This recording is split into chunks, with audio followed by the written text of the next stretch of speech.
muddy, ditch-like guts made it clear the tide was out. The collateral lead request had come in over capture, the Marshal Service's internal warrant and prisoner tracking network. Lola had called it a nothing burger, the lead, not the bad guy. From all accounts, Caldwell Vickers was 6 feet 5 inches of bearded gristle and guile, the kind of man who'd grown up seeing something he wanted and taking it. Cutter's grandfather had called such thinking right of way by tonnage and taught his grandsons to despise it. Vickers was wanted on state robbery and assault charges in both Idaho and Washington, but his federal warrant stemmed from a DEA case where he'd apparently been the muscle for a methamphetamine lab outside Yakima. The DEA had looked for him hard for a solid week after the initial raid. Then, having other cases to deal with, turned the fugitive hunt over to the Marshal Service. Eastern District of Washington deputies sent a list of possible associates to task forces and warrant squads in the respective areas, no matter how thin the connection. Shotgunning wasn't a bad tactic as far as fugitive work went.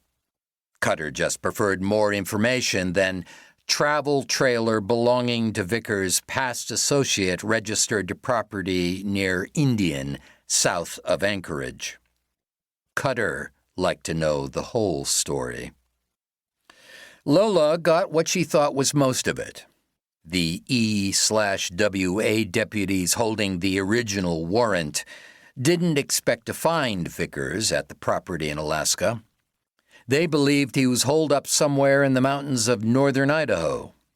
The woman who owned the Alaska trailer was wanted on a state DUI charge.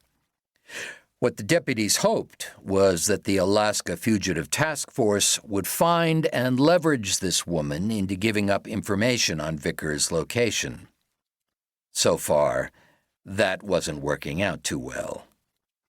Another bullet slithered through the brush.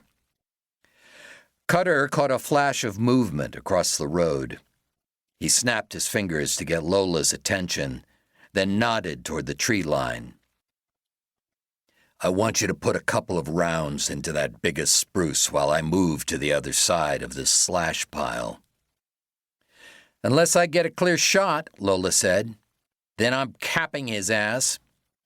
No doubt, Cutter said, already walking his elbows over the brush, dragging his legs. Cover was virtually nil. Little more than blueberry bushes and willows, nothing that would stop a bullet. But concealment was good. He was able to settle into a low swale behind an overturned stump, giving himself and Lola roughly a 45-degree spread from the shooter. He gave a curt whistle to let her know he was ready, then aiming in with his M4, announced, United States Marshals, put down your weapon and come out of the trees with your hands up. Then, just in case the shooter was living under a rock and didn't know what a marshal was, Police, U.S. Marshals, drop your gun and come out now. Another shot. This one from the shadows 10 feet to the left of where he'd seen the previous flash. Were there two? Or was this the same guy? Cutter stayed aimed in, ready to press the trigger the moment he got a shooter in his reticle. He didn't have a chance. A car horn blared from farther up the mountain, barely audible at first but growing louder by the second. Cutter kept his focus on the tree line.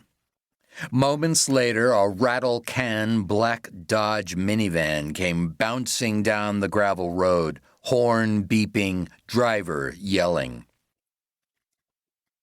The shooter picked up his pace, alternating fire from Lola to Cutter, probing the brush.